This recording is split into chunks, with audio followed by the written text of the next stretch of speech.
There are moments in life when the world feels heavy, when the noise around us grows louder than the voice within. We search for guidance, for clarity, for something that can anchor us again. And in those moments, Allah opens a door to a reminder so profound, so transformative, that it has the power to reshape our hearts and redirect our lives. One of those reminders is this very part of the Qur'an. The Qur'an is not merely a book we read, it is a conversation with the one who knows every wound we carry, every fear we hide, and every hope we whisper only to Him. It is a light sent into the darkest corners of our lives. And when Allah says even a word, it is never random, never accidental. It is intentional, precise, and perfectly placed for the heart that needs it.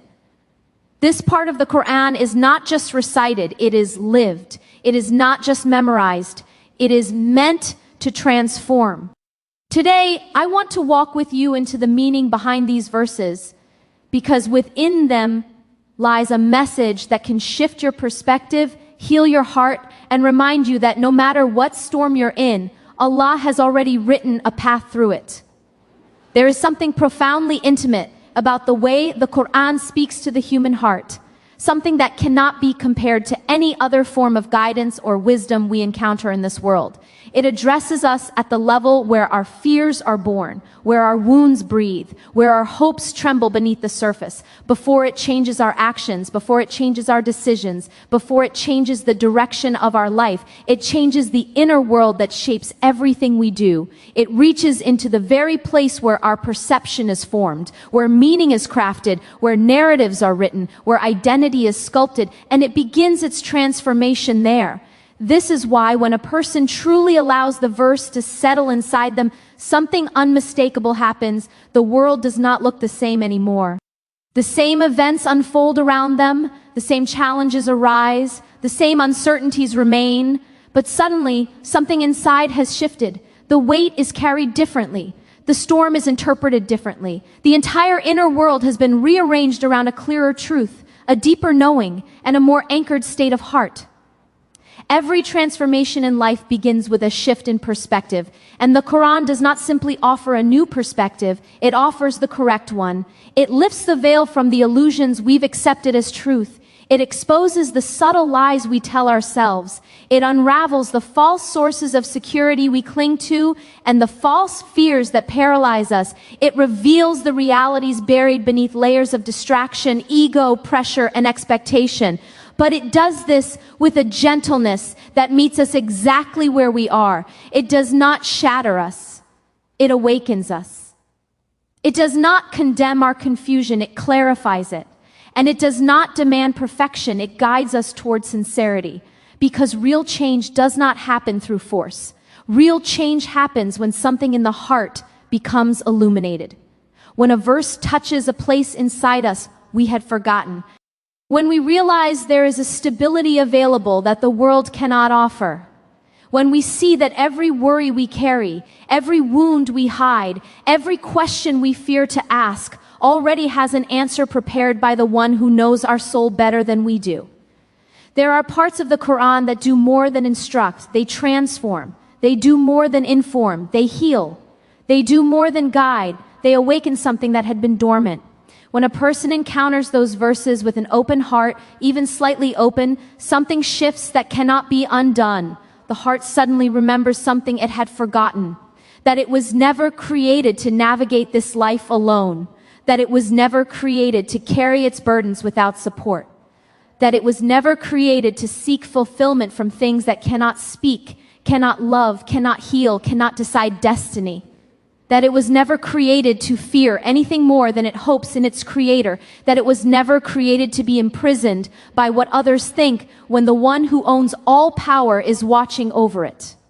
And in that remembering, a new life begins. Not a life free from pain, but a life no longer defined by it. Not a life without challenges, but a life anchored through them. Not a life where everything becomes easy, but a life where even difficulty becomes meaningful. When a heart is touched by the Quran in this way, the shift is not dramatic on the outside. You may not see tears. You may not witness sudden declarations. You may not see an immediate change in behavior. The transformation happens quietly, like seeds beginning to sprout beneath the soil.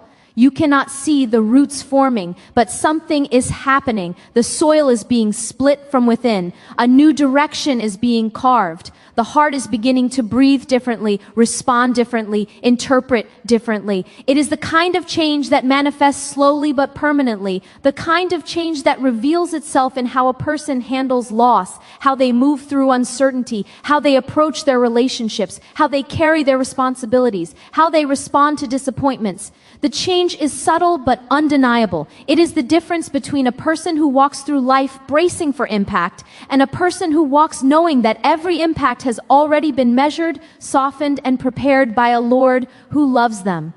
One of the most life-altering effects of the Qur'an is how it redefines hardship. Before a person truly absorbs the Quranic perspective, hardship is something that feels unfair, frightening, overwhelming, or purposeless. It feels like something that happens to us, something that interrupts life, something that weakens us. But when the Qur'an speaks, it reframes struggle as something entirely different. It reveals that hardship is not a punishment, but a process, not a setback, but a step forward, not a sign of abandonment, but a sign of divine attention. Hardship becomes a means through which the heart is purified, through which illusions fall away, through which attachments loosen, through which sincerity emerges, through which the soul remembers what it was created for. Suddenly, the heart stops asking, why is this happening to me? And begins asking, what is this trying to teach me? It stops saying, I can't handle this, and begins saying, there is a reason this was written for me. It stops assuming the worst and begins trusting in something deeper, something higher, something unfailing. The hardship may remain, but the heart is no longer crushed beneath its weight. It is carried through it. Another profound transformation happens in the way a person sees themselves. We live in a world where self-worth is constantly measured by the wrong things, by appearance, by achievements, by social approval, by productivity, by comparison. These measures exhaust us, drain us, distort us. They place our value in things that are fragile, temporary, and easily lost. But when the Qur'an speaks, it removes those fragile measures one by one. It reminds the heart that its worth is not determined by what people see, but by what Allah sees. Not by how perfect we appear, but by how sincere we are. Not by what we have achieved, but by what we are striving toward. Not by how many times we fall, but by how many times we turn back. This realization is life restoring. It frees the heart from the imprisonment of people's opinions. It frees the soul from the constant need to prove itself. It frees the mind from chasing validation that disappears the moment it is gained. It allows a person to finally breathe, not because they have become flawless, but because they have stopped measuring themselves by the wrong standards. This inner transformation also affects how a person views the future.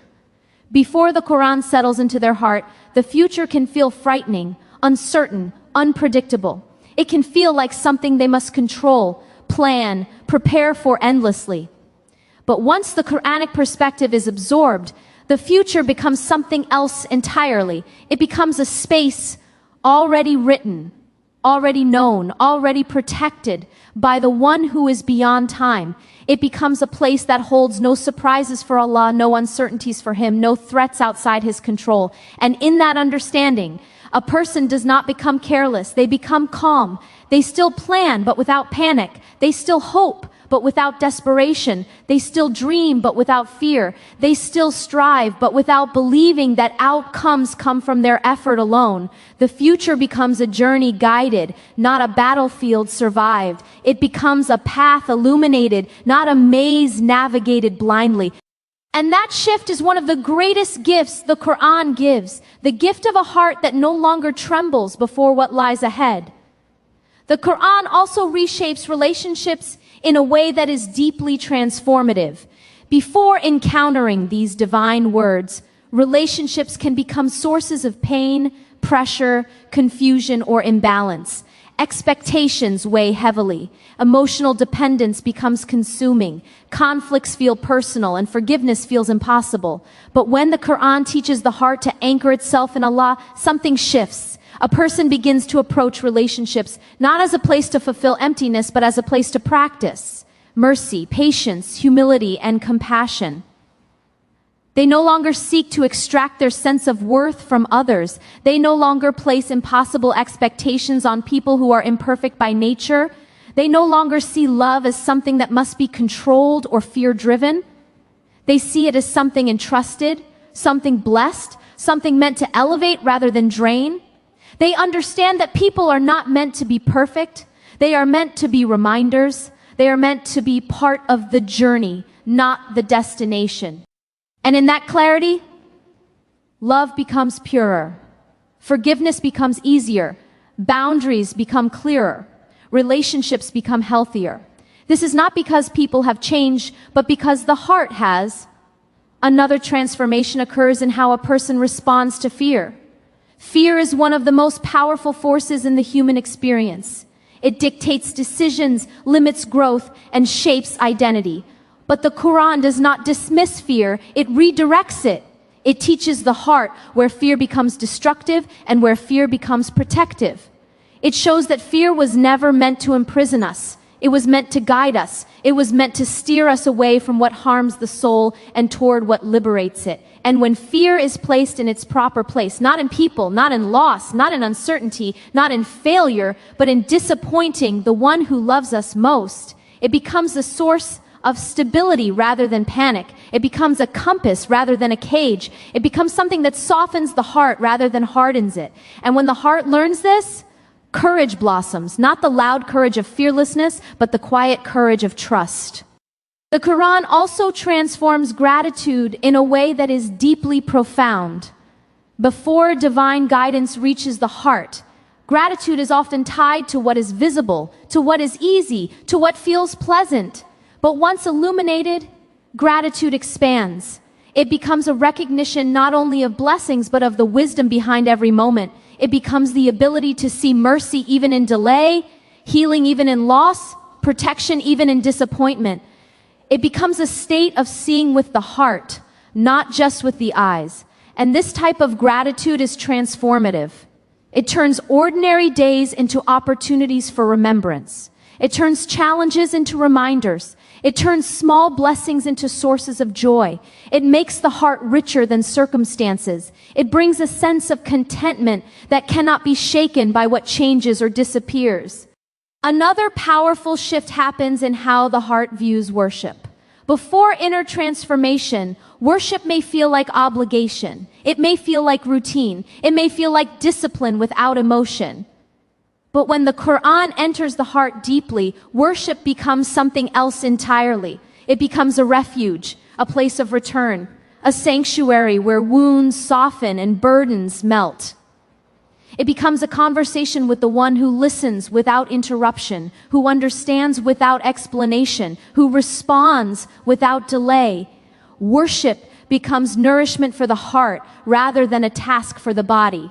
It becomes something the soul longs for, not something the schedule imposes.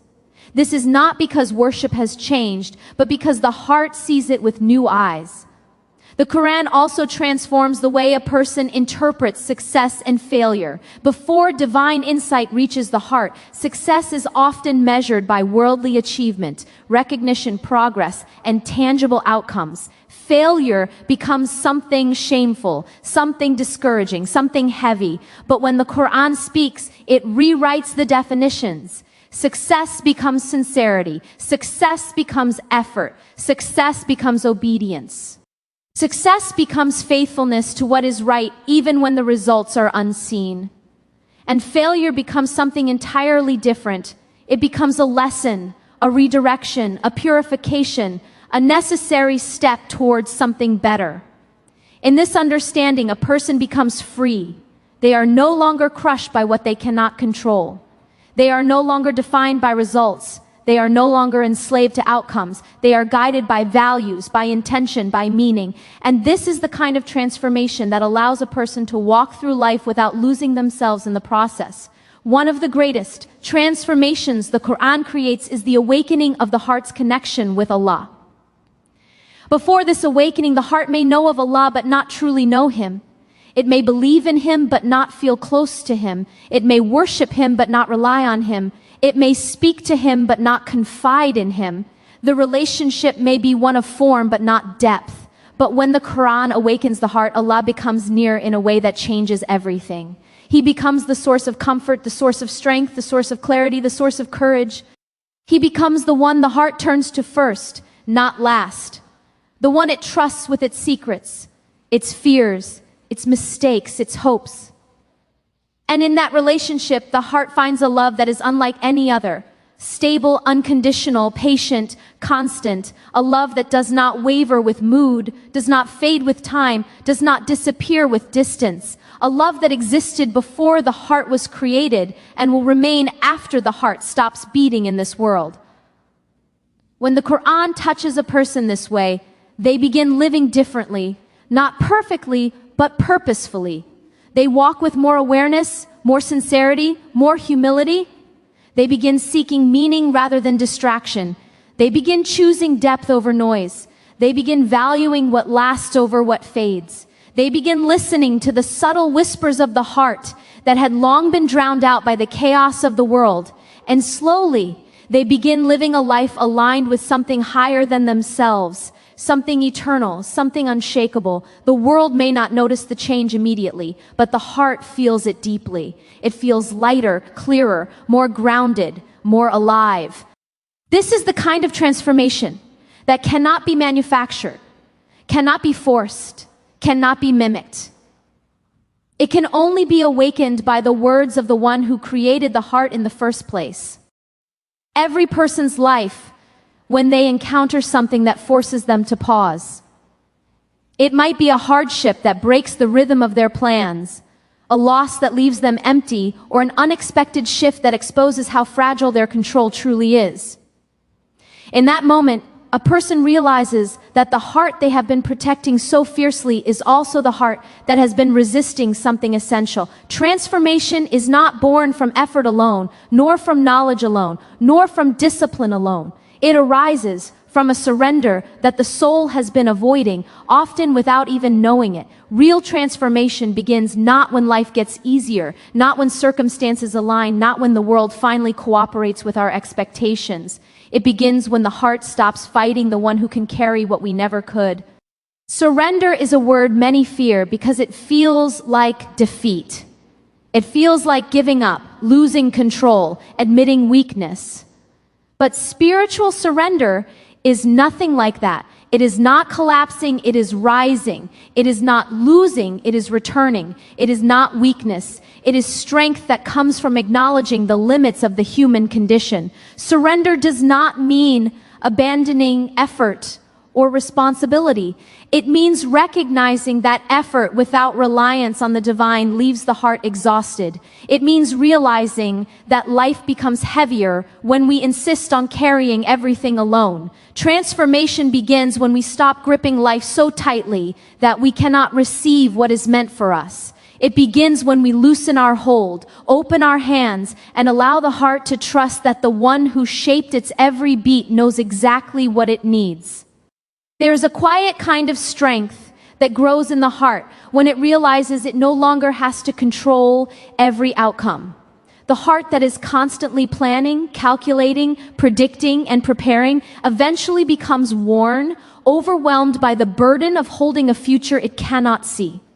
But when surrender enters the heart, something shifts. A new kind of calm begins to spread, not the calm that comes from certainty, but the calm that comes from trust. A trust that whispers, you don't need to know the future to walk toward it. You only need to know the one who holds it. This is the moment when transformation settles into the soul, not because challenges disappear, but because the heart stops resisting the wisdom embedded within them. Most people do not realize how much of their pain comes not from what happened to them, but from how tightly they are holding on to what they cannot control. They cling to expectations, timelines, identities, relationships, outcomes, and narratives they created. They cling to the idea of what life should have been, what people should have done, who they should have become by now. The heart becomes heavy, not from the events of life, but from the rigidity with which it tries to shape them. But when surrender begins, the grip softens. The heart begins to breathe again. It allows life to unfold in alignment with divine planning rather than human insistence. It stops trying to force meaning and begins to receive meaning. There is a difference between a heart that understands surrender intellectually and a heart that experiences surrender spiritually. The first can recite the words, can teach them, can encourage others with them. But when it comes to its own life, it still resists, still fears, still clings.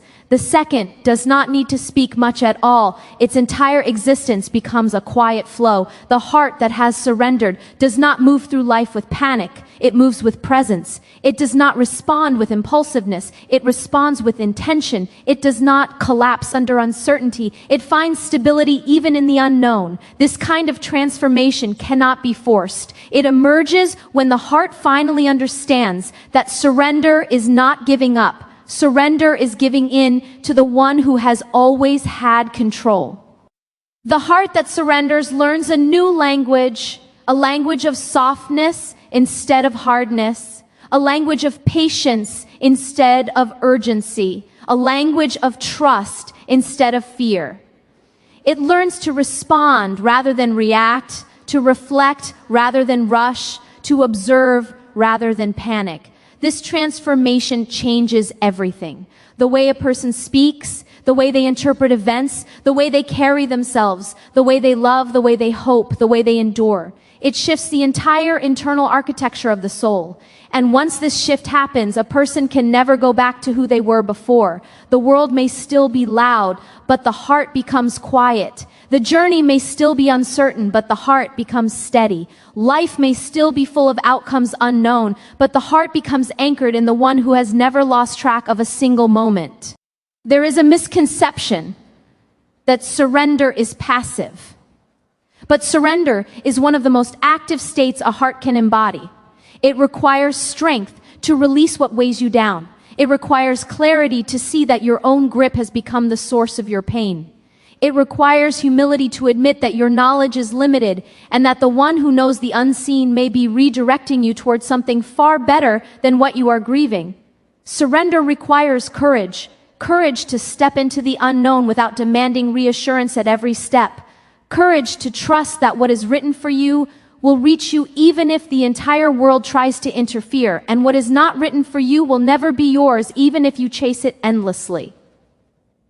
This kind of courage can only grow in a heart that has truly surrendered. Transformation through surrender also changes one's relationship with time. Many hearts are restless not because their lives are lacking, but because they are living in a constant tug of war between past regrets and future worries. They replay old conversations, old decisions, old wounds, hoping that revisiting them will somehow change their impact. Or they obsess over the future, imagining every possible scenario, worrying about outcomes that may never come to pass. The heart becomes torn between what cannot be changed and what cannot be known. But when surrender enters, time is experienced differently. The heart begins to live in the present, the only place where life actually happens, the only place where healing unfolds, the only place where connection can be felt, the only place where the soul can breathe. Surrender brings the heart into the moment, and the moment becomes a doorway to transformation. A surrendered heart also sees people differently. It no longer holds on to resentment with the same tenacity. It no longer attaches to others in unhealthy ways. It no longer seeks approval from those who cannot offer it. It no longer interprets hurtful behavior as a reflection of its worth. It releases expectations that were heavy to carry and embraces a more compassionate understanding of human nature. People are no longer seen as sources of pain or fulfillment. They are seen as companions on a journey that is ultimately between the soul and its creator. This shift softens the heart and frees it from emotional entanglements that once drained it. It allows love to be more sincere, forgiveness to be more natural, and boundaries to be more peaceful. Surrender purifies relationships by purifying the heart that engages in them. Life becomes gentler when the heart surrenders, not because circumstances become easier, but because the heart becomes wiser. It no longer assumes that every delay is a punishment. It no longer interprets every obstacle as abandonment. It no longer sees closures as losses. It recognizes a pattern of divine protection woven into experiences it once resented. The surrendered heart looks back at moments it once struggled through and sees how they shaped a deeper resilience, a clearer insight, a stronger connection. It begins to trust that unseen hands are guiding every chapter, and with that trust, transformation takes root. This shift is not sudden. It is gradual and tender. It happens through moments of clarity, moments of vulnerability, moments of exhaustion, moments of letting go. Sometimes it happens after a single powerful realization. Sometimes it happens over years. Sometimes it happens after heartbreak. Sometimes after success that still feels empty. Sometimes after receiving what you thought you wanted and realizing it did not bring the peace you expected. Transformation through surrender is often born from the very experiences that crack the heart open enough for light to enter. A surrendered heart does not live in denial. It still feels sadness, disappointment, confusion, but it does not drown in them. It knows where to place them, how to process them, how to release them. It knows that emotions are not signs of spiritual failure, but invitations to return to the one who designed the human heart with the capacity to feel deeply. Surrender does not numb the heart. It frees it from being dominated by emotion. It allows the heart to experience life fully without becoming enslaved to its own fear or desire. This balance is where transformation thrives. Transformation through surrender also shifts the way a person interprets success. Instead of seeing success as achieving everything they planned, a surrendered heart sees success as aligning with what is best for their soul, even if it looks nothing like their original vision. Instead of seeing failure as proof of inadequacy, the surrendered heart sees failure as protection or redirection. Instead of measuring progress by how much they accomplish, the surrendered heart measures progress by how much they trust. This reframing is life-changing. It removes pressure, it removes comparison, it removes the constant sense of falling behind. It turns the journey of life into an intimate dialogue between the soul and the one who guides it. When the heart finally surrenders, faith shifts from something theoretical to something experiential. It stops being something spoken about and becomes something lived. It stops being something known intellectually and becomes something tasted spiritually. This kind of faith cannot be shaken by external changes because it does not depend on external stability. It lives in the deepest part of the heart, where divine connection is felt even when circumstances seem harsh. This is the faith that transforms. The faith that carries a person through storms. The faith that lights the way even when the path is unclear. The faith that whispers guidance into moments of confusion. The faith that nurtures hope even when nothing seems certain. The faith that turns surrender into strength. When the heart finally surrenders, it begins to notice signs it once overlooked. Little mercies in daily life. Subtle blessings. Divine timing woven into ordinary moments. It becomes more present, more grateful, more aware of the way the world softens around a soul aligned with its creator. This awareness strengthens the surrender, making it deeper, more sincere, more effortless. Transformation becomes a cycle. Surrender leads to clarity, clarity leads to trust, trust leads to peace, peace leads to deeper surrender. And the heart continues to grow. This growth is not loud, it is not dramatic, it is not something most people will see from the outside, but the person experiencing it feels it in every breath, every decision, every moment of quiet reflection. They feel it in the way they wake up with more calm. They feel it in the way they respond to tension with more grace. They feel it in the way they recover from hurt more quickly. They feel it in the way they stop fighting what is not meant for them. They feel it in the way they move through life with an inner steadiness that cannot be explained, only experienced. This is the transformation that begins when the heart surrenders.